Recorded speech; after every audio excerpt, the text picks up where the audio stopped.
মুহূর্তে দাঁড়িয়ে আছি কটিয়াদী উপজেলার পোরশা ইউনিয়নের অন্তর্গত ঐতিহ্যবাহী গ্রাম বৈরাগীচর গ্রামের পাশে বয়ে যাওয়া পুরাতন ব্রহ্মপুত্র নদ।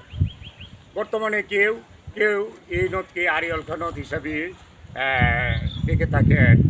একজন দার্শনিক বলেছিল যে তুমি যদি সাময়িক সময়ের জন্য একটু সুখ পেতে চাও তাহলে তুমি নদীর পাড় চলে যাও। নদী তোমাকে অনেক শিক্ষা দেয়, নদী মানুষের উপকার করে। আর সুখ এমন একটা জিনিস যেখানে পৃথিবীতে বিভিন্ন বাজার আছে, কিন্তু সুখ বিক্রি করার কোনো বাজার নেই। সেই বাজার যদি তুমি সুখের বাজার খুঁজতে চাও তাহলে সেই তোমাকে তোমার মন থেকে সুখ খুঁজতে হবে। আর দুঃখ এমন একটা জিনিস, সেটাও বিক্রি করা যায় না। দুঃখ তোমার মন থেকেই দূর করতে হবে। কাজেই নদীর পাড়ে সুখ পাওয়া যায়, শান্তি পাওয়া যায়, আনন্দ পাওয়া যায়, এটা অস্বীকার করার মতো নয়। আর এই নদীটা আপনারা দেখতে পাচ্ছেন কয়েক মিটার প্রশস্ত। 16শো শতাব্দীতে এই নদীটা ছিল 12 মাইল প্রশস্ত। তখন প্রচণ্ড স্রোত চলমান ছিল। তখন এখান থেকে 8 কিলোমিটার দূর চালাকচর, সেই চালাকচর পর্যন্ত এই নদীর প্রশস্ত ছিল। তাছাড়াও এই যে পাইকানের চর, চরমন্দালিয়া চর, গোয়ালবাড়িয়া, পূর্বচর, পাড়াতলা চর, পকিয়া চর, জাকালিয়া চর, লোকান্দি, এই বৈরাগীচর এলাকার আশেপাশে বৈরাগীর চর, টানচর, প্রেমার চর, কাজির চর, এইসব এই চরগুলি যে গ্রামের শেষে চর শব্দগুলি আছে।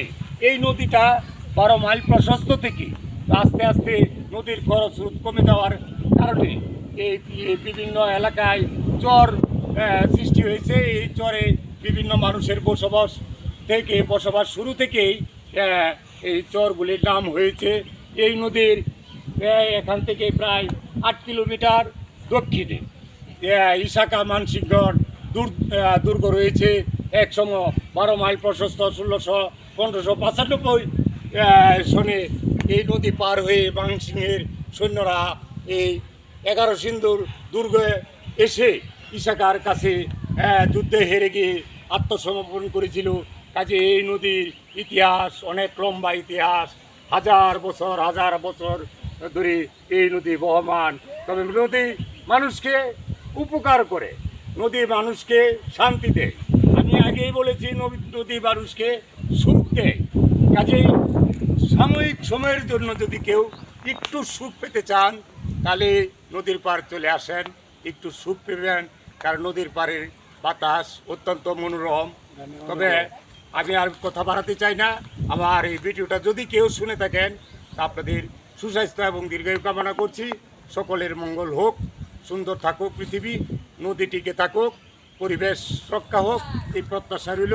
ধন্যবাদ সকলকে।